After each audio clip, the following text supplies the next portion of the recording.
Welcome, I'm Dr. Mob Grinder. This is part 3 of our Minecraft Blackjack command block tutorial. So the first thing we're going to do in this video, we're going to take our first NPC/dealer and use him as a template, and we're going to expand. So ultimately, we're going to need 8 unique dealers. So we've gone in here to the advanced settings into the command section. Right now, all I'm doing is placing a button, labeling a button. We've got hit and stand.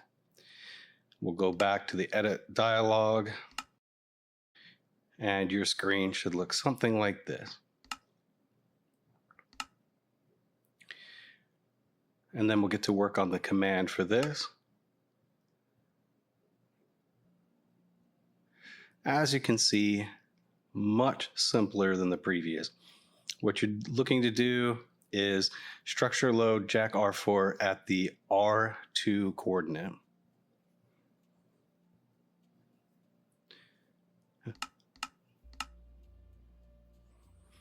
Now we'll take a peek at the stand command.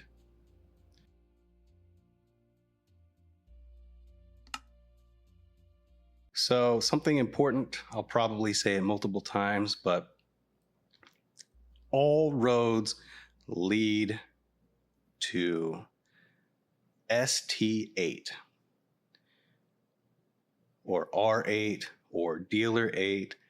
The bottom line is that is the dealer's first turn. So all roads are going to lead there no matter what happens. Player gets blackjack, player busts, something too important. So that is what we're setting this up for. If player selects stand, it's going to load ST8 R8 dealer 8. So we're going to go ahead and save this / structure save JD3 with these exact coordinates standing behind the dealer. And now, easy peasy, all we have to do is change which structure and which dealer we wish to load. So it's always going to be one number advanced from the dealer that we're saving at the moment. So we're working on dealer number 4 or JD4. So we're going to be loading JD5 and Jack R5 as shown here. And we get to leave the stand alone. You don't even have to mess with that anymore. The stand is done.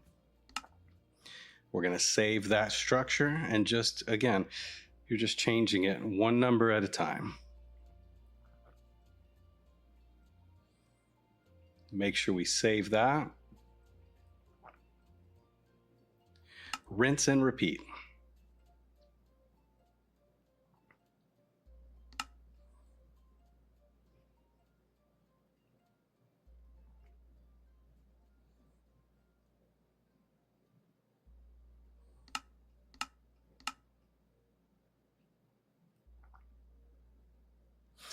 I have a habit of looking down when I'm typing in commands. I think it's because I like to look at the coordinates and make sure I'm standing exactly in the right spot, but yeah, hopefully it's not too annoying.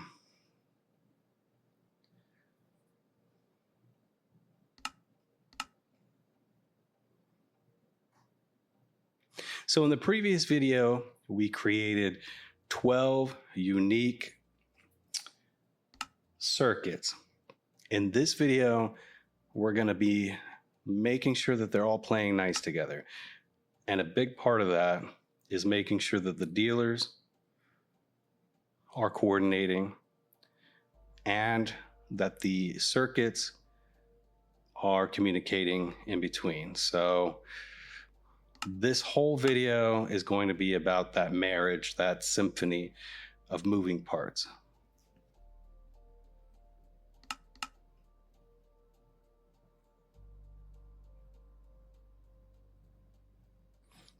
So with JD7, we've removed any commands. It's not necessary. All we needed there was a chat. It's just a unique dealer, and it's going to be the same thing for JD8. Everything past round 6, R6, ST6, the dealer has no command function. The dealer at that point is there as an aesthetic, as a decoration.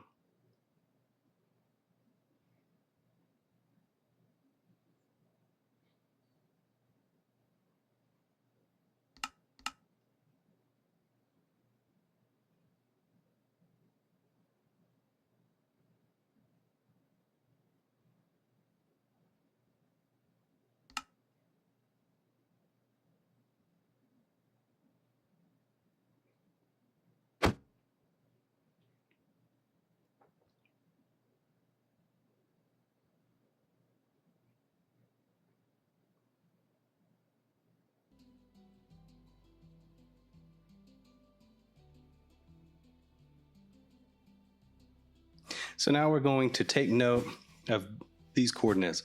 So where we were standing directly behind the dealer and the ST8. Make sure you have your notes handy. It's going to be important. We're going to be looking at that a lot as we work on this symphony of moving parts. We're going to fly over here, and as a reminder, this is our ignition spot. When I refer to ignition, this is the spot I'm talking about. Next, we've got R1. This is the, R2. This is the second structure block placed. Remember, it's subtracting 2 if you're standing on top of it. So another look at that. You see the blue line underneath? That is the Y coordinate that we're looking for. That's where it's going to load. This block is R1, this structure block. So it would be -119, -64, 328.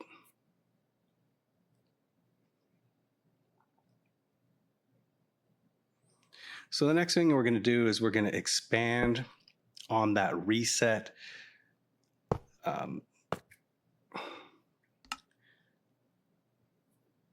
command chain that we established already. So in this first command, we're going to reset the ignition to air.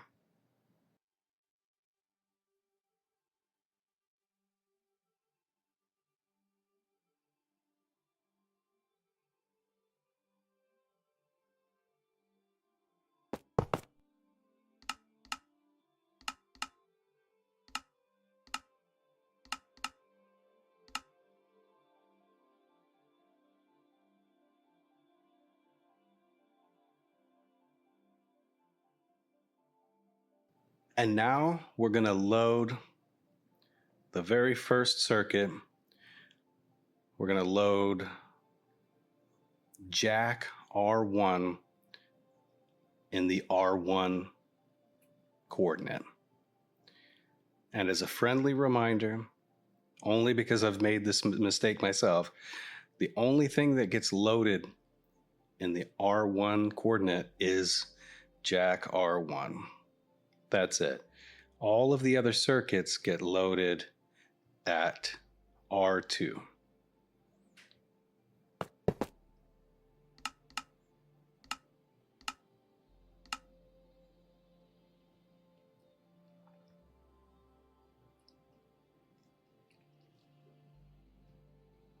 And if you remember from the previous episode, in one of the commands, the dealer teleports himself into the void. So in this command, we're going to manually remove the dealer from the stage. It's just a reset, just to make sure that the stage is completely reset. We're going to clear it. We're going to teleport the dealer away so that we can with the next command, bring in the original dealer, the welcome dealer, and we're not going to have 18 dealers on the stage all in one block, tripping over each other. It would be just ridiculous.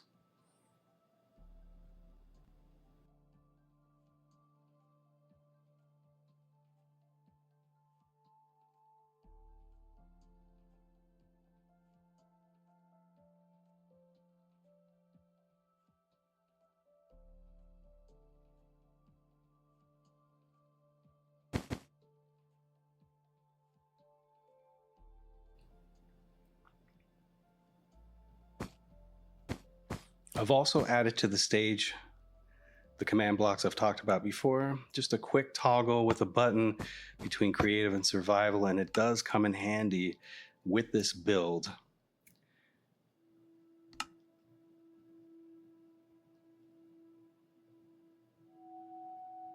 Said it before, I'll say it again, back it up. Copy after copy after copy. You just never know.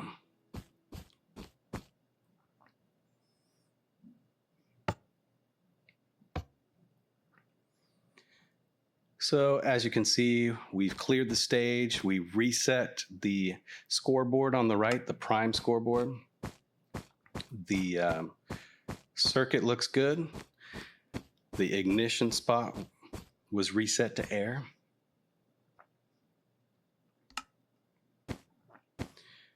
And R1, Jack R1 has loaded properly, and our 2 diamonds were removed. So far so good.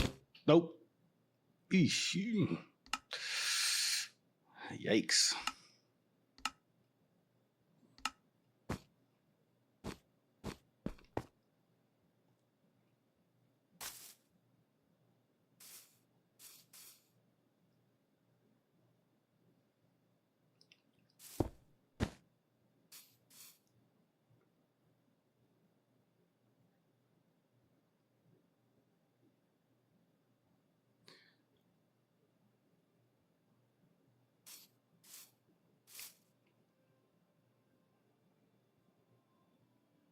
So next we want to make sure that we transition smoothly from our first circuit to our second circuit, our first card into our second card.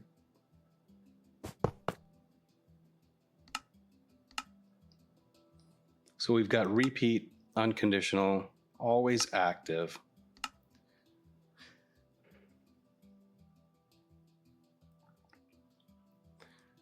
So this command is going to be testing ST8, stage 8 for a frame. And the reason we're doing that is so that we can control the timing of how quickly the dealer is placing the cards down. It's about cadence, that's it. Otherwise, if we don't put anything in place to control the timing, all the cards will be placed down simultaneously, and it would look unnatural. It wouldn't be as aesthetically pleasing.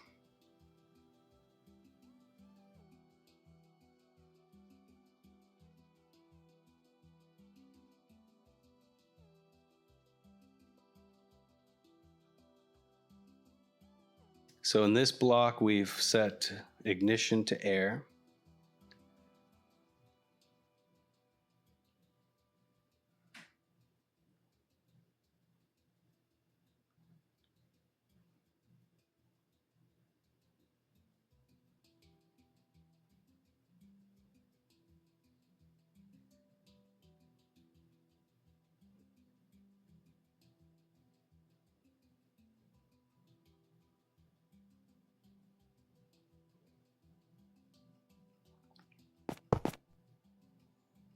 Chain conditional, always active.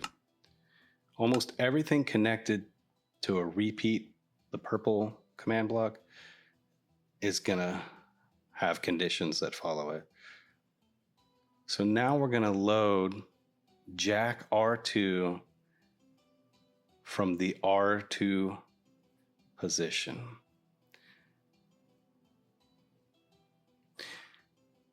And you can go in to the ticking. You can set your ticks to really dial in that rhythm that fits you best for your build. Something overlooked, very important. So R1 is our beginner, is our starting point. Check for glass. Check underneath, or however yours is set up. Make sure you're checking that you don't have any glass on that initial load, because essentially what we have here now is a card that has been removed from the deck. So every time the game reloads, the 10 of clubs currently will not be included in the deck. So we have to address that.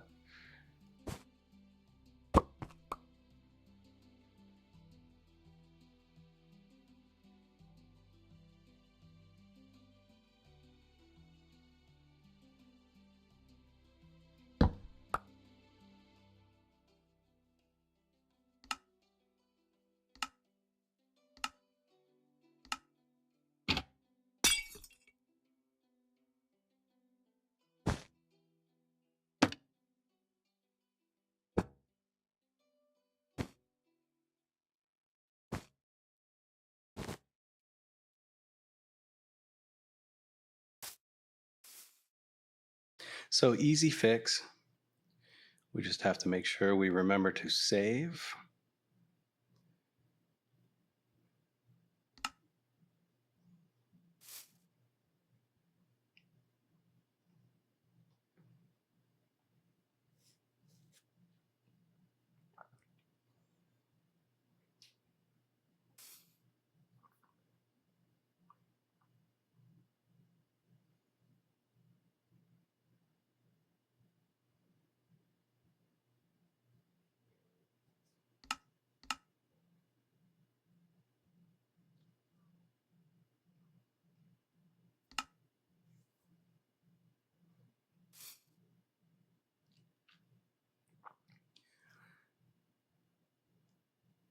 So we've loaded Jack R2. If you'll remember from the previous episode, as soon as one of the towers in the circuit has been activated, R2 will automatically load R3. However, what we're going to do now with this miniature circuit is we're just going to control how quickly the ignition is placed down. So we've set the delay in ticks to 20.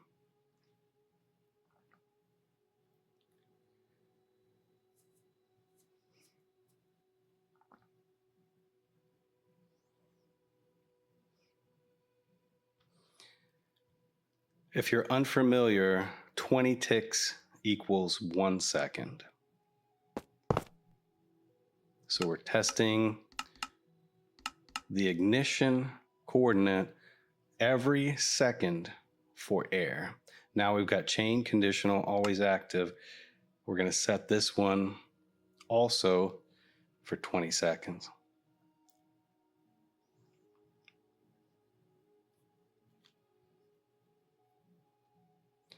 And now we're going to set the redstone block that will trigger the circuit ignition.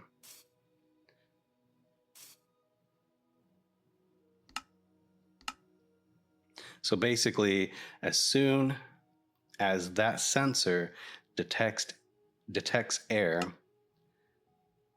it's going to drop the redstone block and switch us to the next circuit.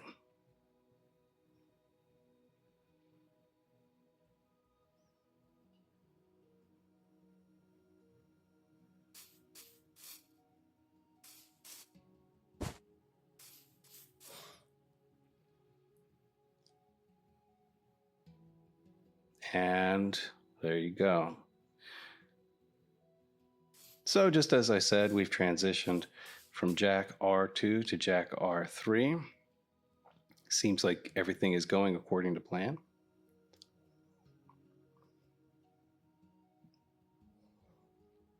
So we've got ST1, ST2, ST3.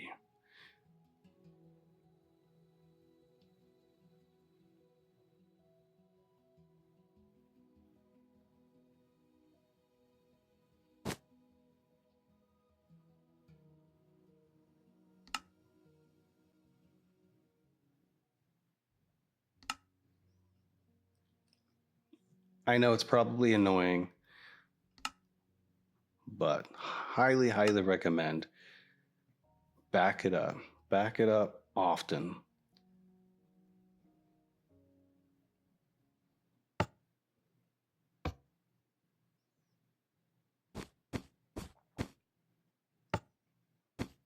All right, so we've reloaded. Scoreboard's reloaded. Dealer has reloaded. And 1, 2, 3. We officially have our first starting hand of blackjack in this build. Pretty exciting.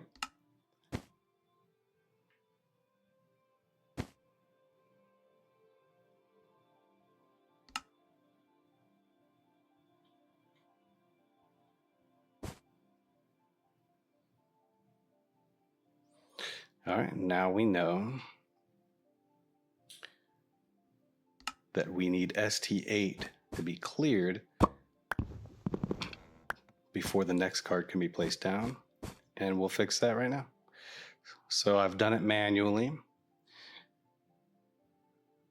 And we've got our first completed hand of this build.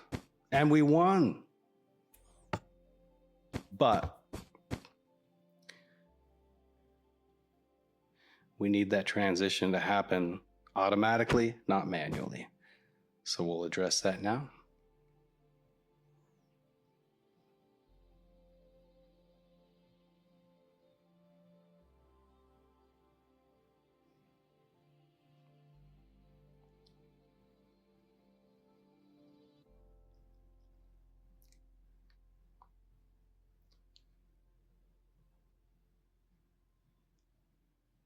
So we're going to load JD3 because the dealer that we were interacting with was already too little too late. That was JD8, right? He had no input. So we need to figure out what went wrong. So we're trying to set ST8 to air in order for a fresh ST8 card to be placed down.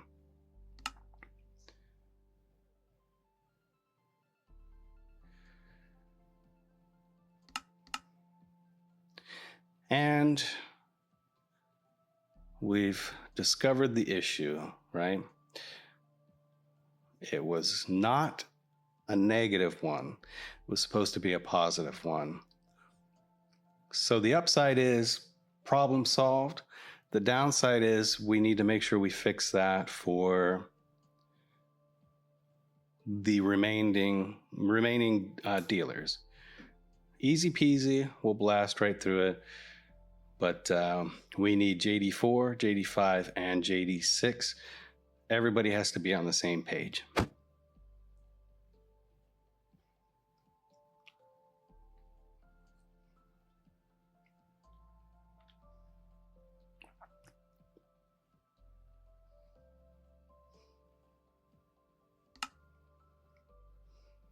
So I've loaded JD4. And I'm simply going to go in, remove the minus sign, and save. And then what am I going to do? Rinse and repeat.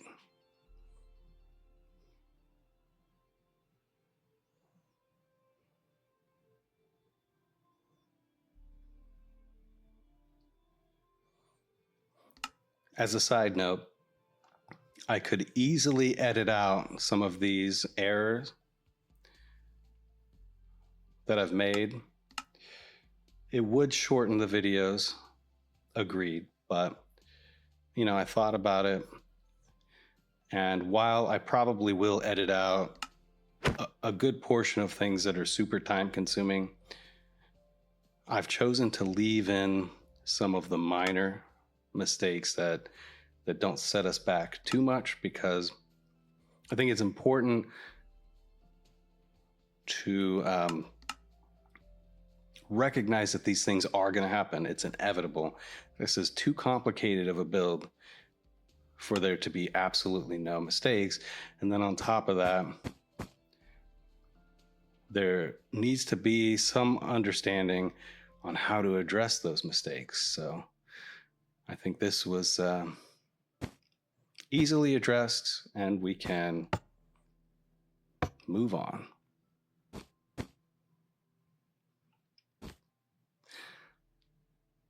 So we've reset. Jack R1 should be loaded.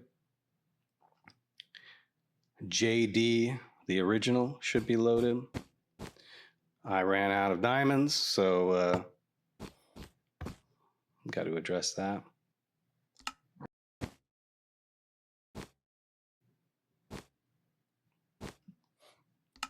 And there you have it. Our fix worked. We now officially have our first legitimate hand of blackjack in this build, and sadly this time we lost. Not gonna fall for that again.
So we've got scoreboard players set, bust, prime, 21.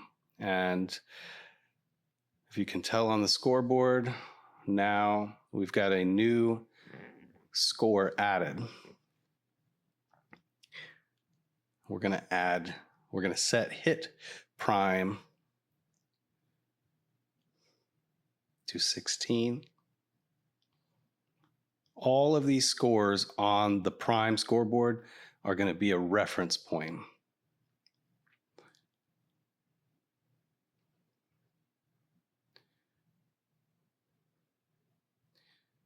And this scoreboard is going to help the brain. When we reach the brain component of the build, these scores are going to be milestones. They're going to be a reference point for the commands to let the game know when we've won, when we've hit blackjack, when we've busted, etc.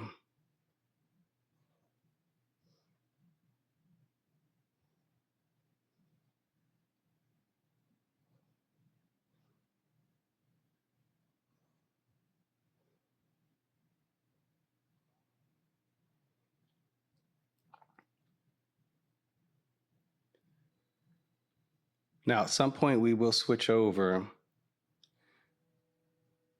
to the blackjack scoreboard, just because we're going to get tired of looking at all of these different values on this scoreboard. It's It's a little busy. It's a little obtrusive.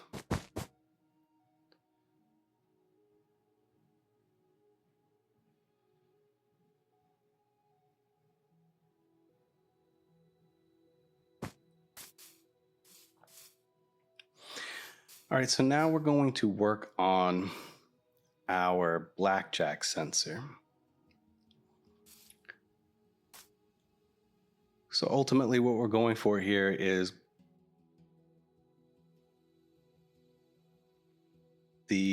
we're going to program the game to recognize when certain criteria have been met on the scoreboard. So there's no reason for the game to offer us if we want to hit or stay if we've already reached 21. Same as if we've busted and we're at 22, 24, it should be automatic that now the dealer turns over the face down card and there's some kind of conclusion.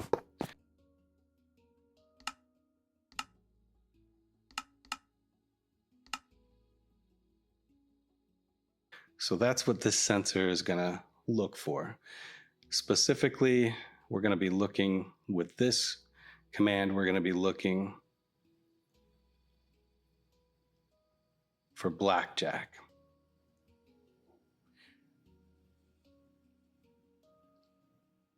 So as you can see here, this is testing the player that has the tag jack to see if their prime score equals bust prime. And if it does, then it's going to run the title command, @player blackjack in green. If you're not familiar with that, off the top of my head, I don't recall how to do it on console.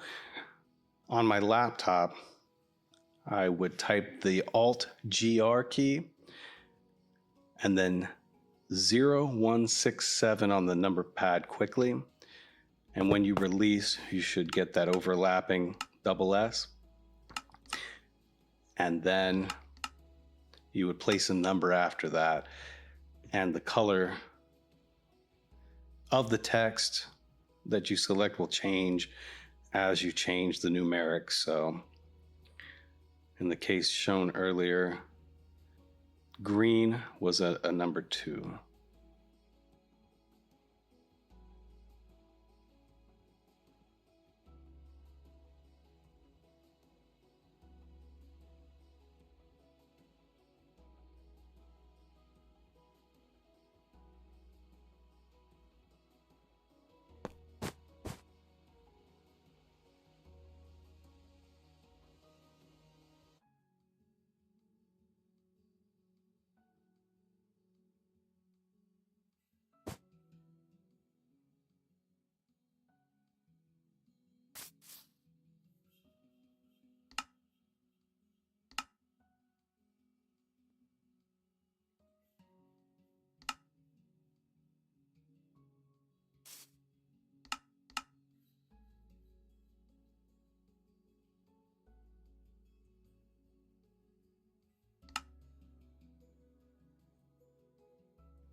So here, all we need to do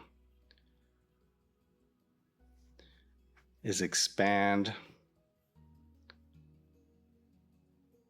the coordinates on our save for this particular structure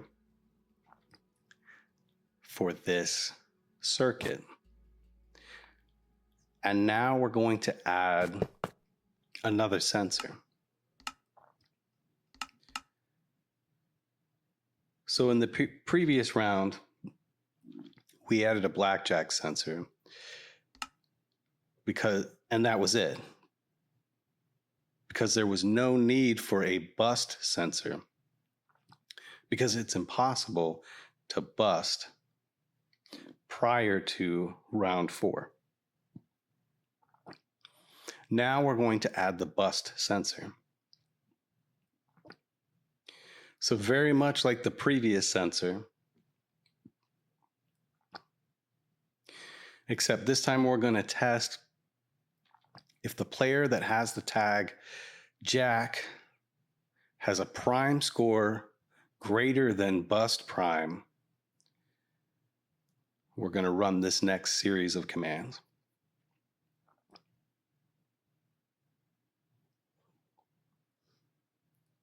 So here we're actually going to set the prime score to 0.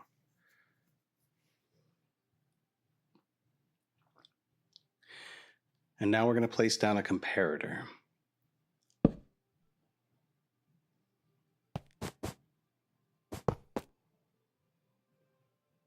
Impulse unconditional needs redstone.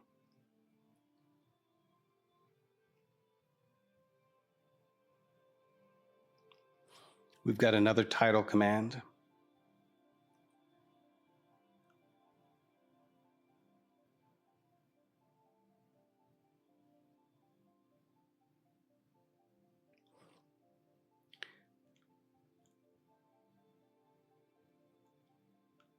So now we've got bust, and again, Alt-GR0167 quickly. This time I typed 4, which gave us the red text. I know there is a way to pull up that same double S overlapped, almost $ looking symbol on console. I've done it before. I just, off the top of my head, I don't recall how it's done.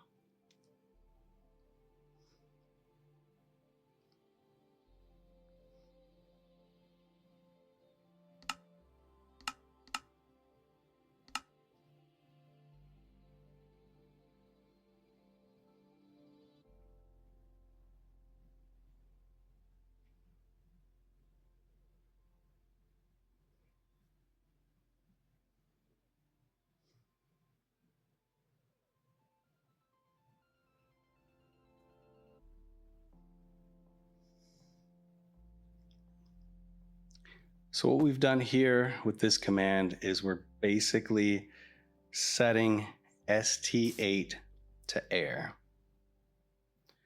As I told you before, all roads lead to ST8, Jack R8, dealer 8, right?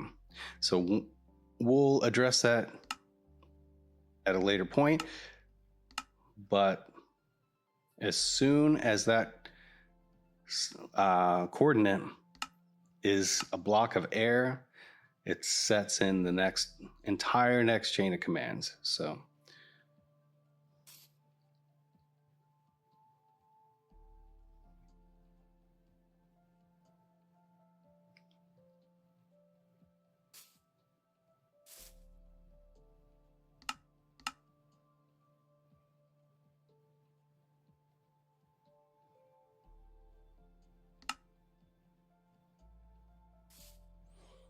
okay, that was kind of wonky. I think I just got in my own head a little bit. So for a split second, I thought that Jack R5 was loading as Jack 4. All right, I think we're good. So that can happen. And how can it happen? Well, quite simply, if we save when we mean to load, but we're looking good. And that's another reason I placed those signs right there next to the structure block so you can compare them. They need to match. If you load and they don't match, there's a problem.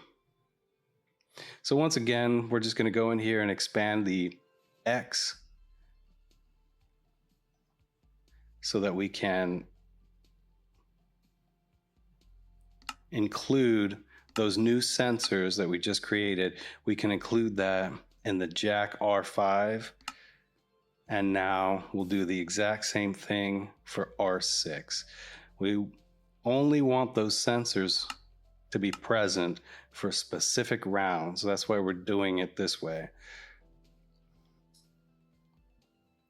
And as you can see on the diagram to the right, It is included. We'll go ahead and save that. And then equally important, we want to make sure it's excluded from the other rounds. We don't want the sensors going off when we don't intend for them to go off.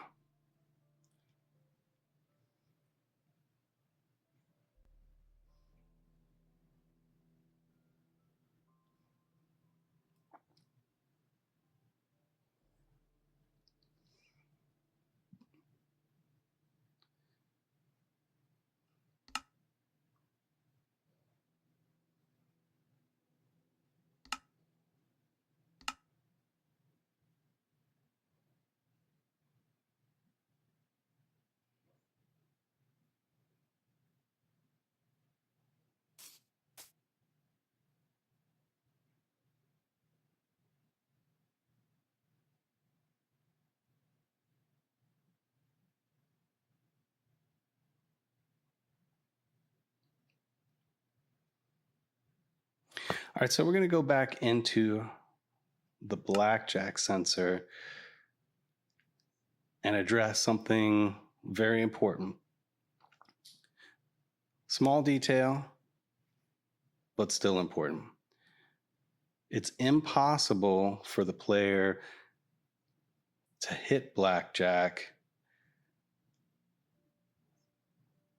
beyond the second card, right?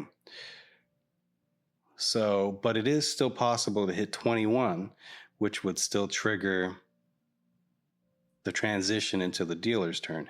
So here I've gone in and changed that from displaying blackjack to just play random sound. I don't think it even plays a sound. It's just a way to get the command chain to recognize that the player hit 21. So the only thing I'm changing in 4, 5, and 6 is that we don't want a false blackjack displayed. It just, it's just unbecoming of a professional video game. So yeah, I'm changing it from a title command to a play sound command. Play sound random.note at player. And again, I don't think it's ever played a single note. It's just a command that works to trigger the rest of the chain without displaying a false positive blackjack.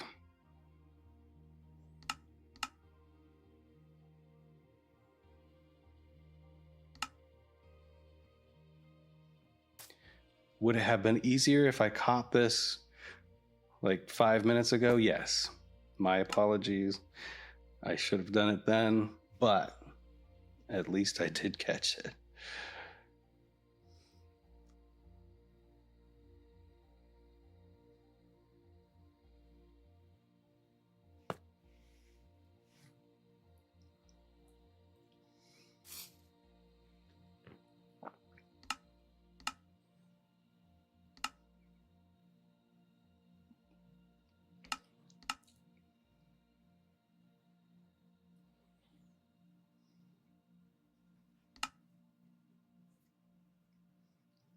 So we're going to want to go ahead and expand the parameters on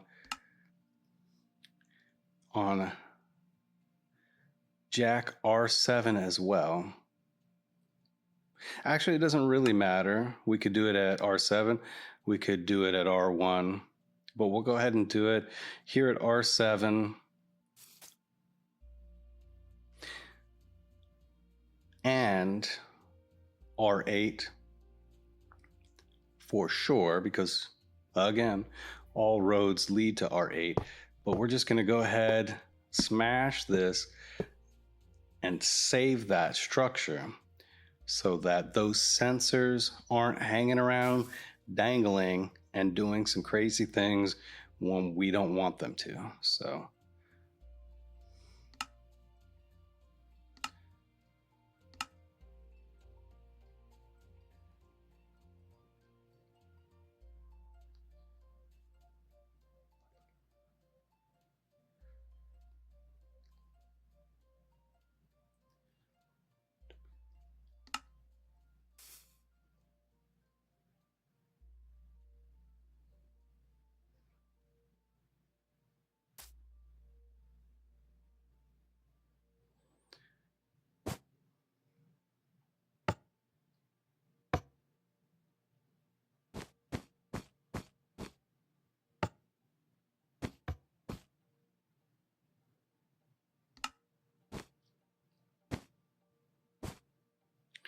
I know it's difficult to make it out with all the other scores on the scoreboard, but pay close attention and you can see that my player did bust. My score was set to 0. And that means we're almost ready to start working on the brain, which is entirely the dealer's turn. As a side note, I don't think I remembered to reset on the Jack R8 to clear off those sensors. So go ahead and do that right now because I forgot to do it. So clear it off. You don't want those sensors in that location on that round.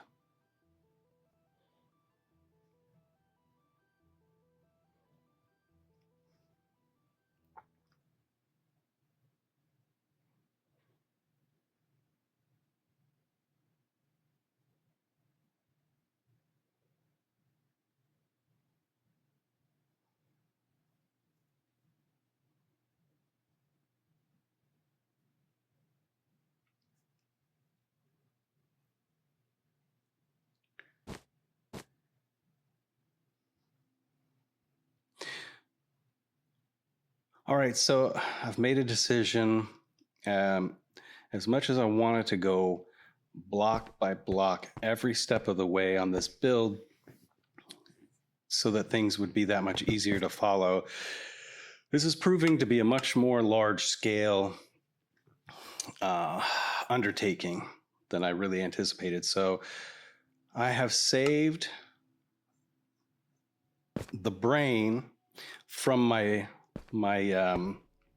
previous build, my prototype, and I've loaded it here. However, we have to go through and change all the coordinates to fit this build. And so again, if your coordinates don't match mine, adjust accordingly. So I've labeled each of these outcome chains. We're going to jot down the coordinates where I'm standing right now.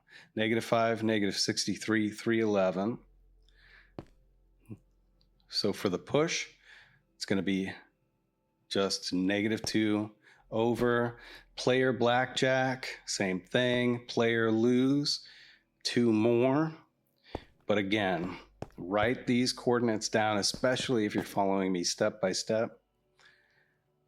And we'll go through each of these chains one at a time.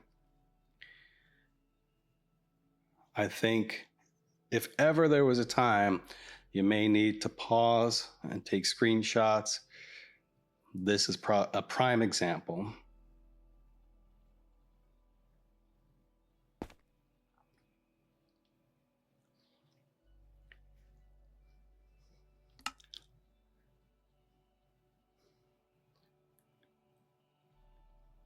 So here we've got a new scoreboard. It's the multi scoreboard. We're going to start using these extra scoreboards for our math. So when we're looking to award a player for winning a round or hitting blackjack, we need the appropriate math to make sure that the player receives the appropriate compensation in diamonds. So as you can see here, wager times equals at player multi, right? So that's going to take the multi value that we just put in on the previous block and tell the game what the multiplier is. So the multiplier most of the time is going to be 2 times the wager, except for in the case of a blackjack win, where it's going to be 2.5 times the wager. And now here we've got another scoreboard. It's our diamonds scoreboard. So we'll go ahead and add /scoreboard objectives, add diamonds dummy. Go ahead and enter that. And the same for the multi. If you didn't create the multi scoreboard, go ahead and do the multi dummy exactly like we just did the last. So now we've got our set block command for a redstone block. And this block is going to be the reset chain. We haven't even got to that yet. We did our temporary reset button. This is going to be the official reset chain. And now finally, the last block in this chain is going to be to set the trigger for this chain to air right there, right? And we'll move on to our push.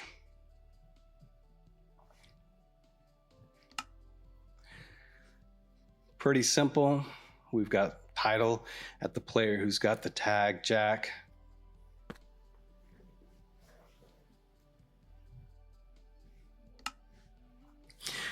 This is going to be very, very similar. All of these outcome chains are going to be very similar to each other.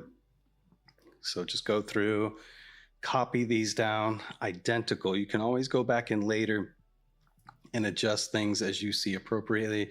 Make sure you're paying attention to the delay and ticks. Here we've got 80.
All right, so here we've set our multi to 25. This is our blackjack chain, and there's a specific reason for that. So as you can see here, we've got a new scoreboard, and that's divide, and we're setting that to 10. So we're multiplying by 25 and dividing by 10. So the net result is that we're getting the 2.5 multiplier for a blackjack win. So we'll go ahead and add that dummy as well, / scoreboard objectives add divide dummy.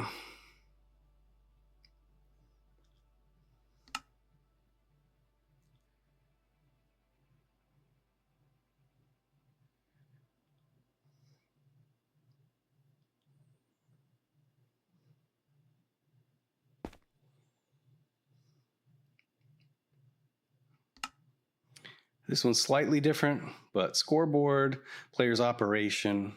So it's going to be wager divided by equals at player divide.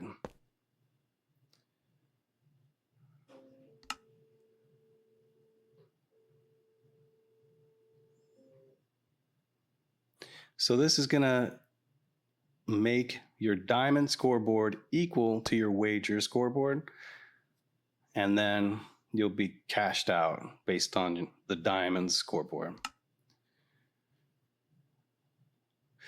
Going to reset that so that you don't have that value anymore. Otherwise, you'll continue to win every round, no matter what your cards are. All right, this is the player lose chain. Delay and ticks was 50.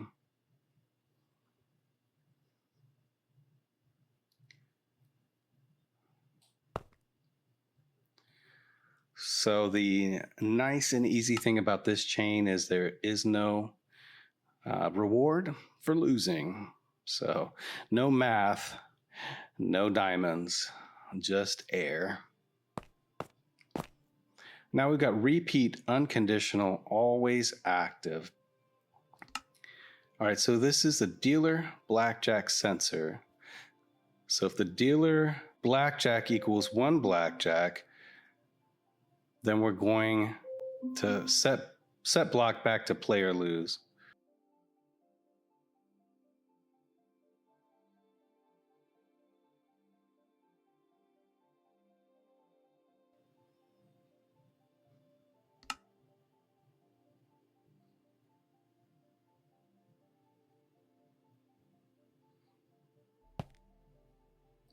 All right, now these next couple of commands deal with insurance. We're not going to address that in the main series, but I will go ahead and create these if you want to, because they will be relevant in future add-on videos.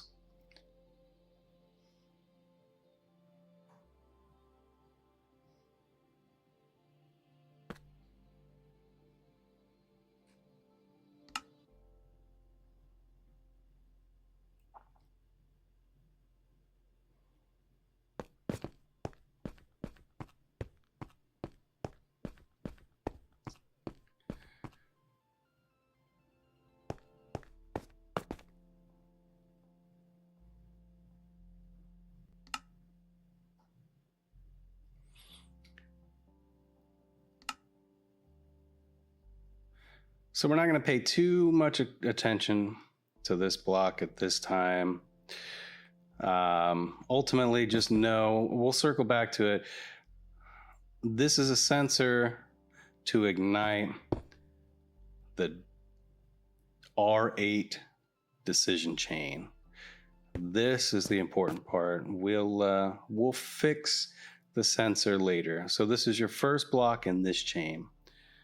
So we've got structure load Jack R8 at the R2 coordinate.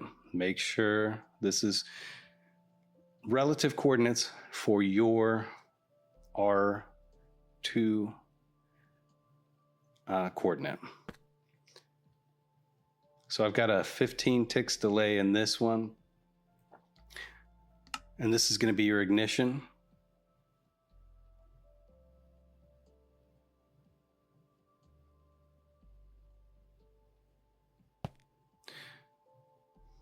$50 ticks in this block. So the most of the next chain is all going to be outcomes. It's going to determine if the player value versus the dealer value versus the preset criteria that we've already set in place. So just copy these down. This is a conditional block, so make sure you're paying attention to that. That was chain conditional, always active. So if that outcome matches, it's going to route it to the appropriate outcome chain that we just programmed.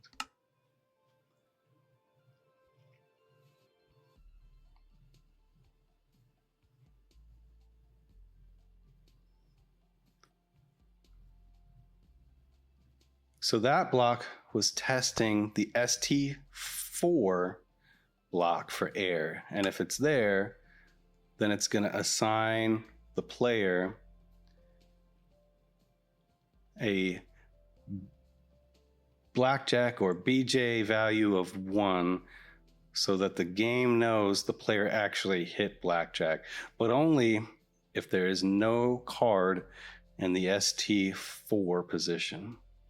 So now we're going to do / scoreboard objectives add uppercase BJ dummy.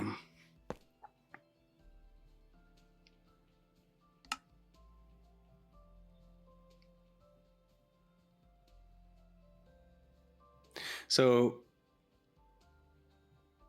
if the dealer blackjack score equals 21, then we're going to test to see if the player also hit blackjack and has the BJ value of 1, which would result in a double blackjack as indicated here.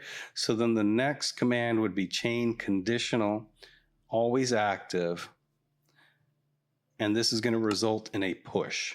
So again, we don't want a false positive blackjack if both the player and the dealer hit blackjack, there needs to be an outcome for that. And that's what we've written in there. So we'll just fly over and take a peek.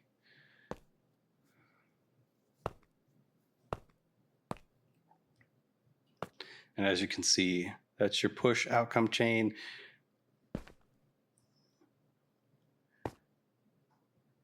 That's where that signal path leads to.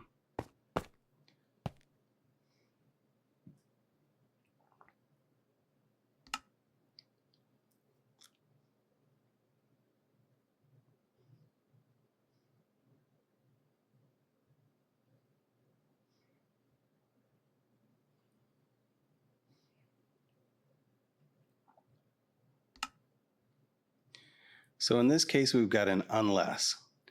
So if the dealer score equals 21 unless the player has confirmed blackjack, then you have your outcome.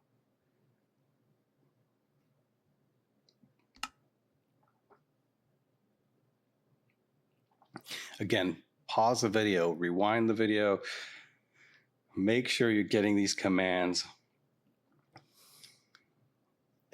exactly as they're put in here. And on top of that, I want to point out that some of these command chains are going to take some tweaking. You've got to get the timing exactly right, and you may have to play with some of the tick delays to make sure that everything is synchronized. Otherwise, you're going to have some wonky results, wonky output. And if that's the case, if everything else is perfect and it seems like things are still jumbled, I would take a close look at the tick delays.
Now we're getting into where we're going to trigger. The brain is going to decide whether to hit another card.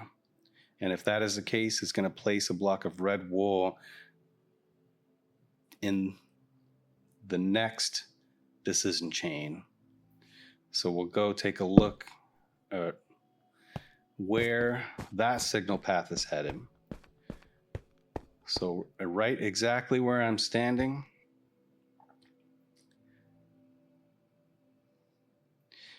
So as you can see here, we've got a whole other decision chain and another and another. And finally, this would be the dealer's last card slot. So that is the logic. That is where the signal goes.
I know this is a lot. It's a lot of typing.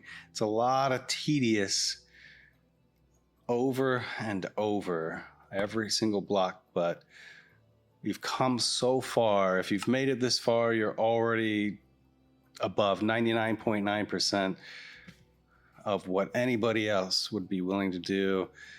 And it's just about to get really good. So hang in there.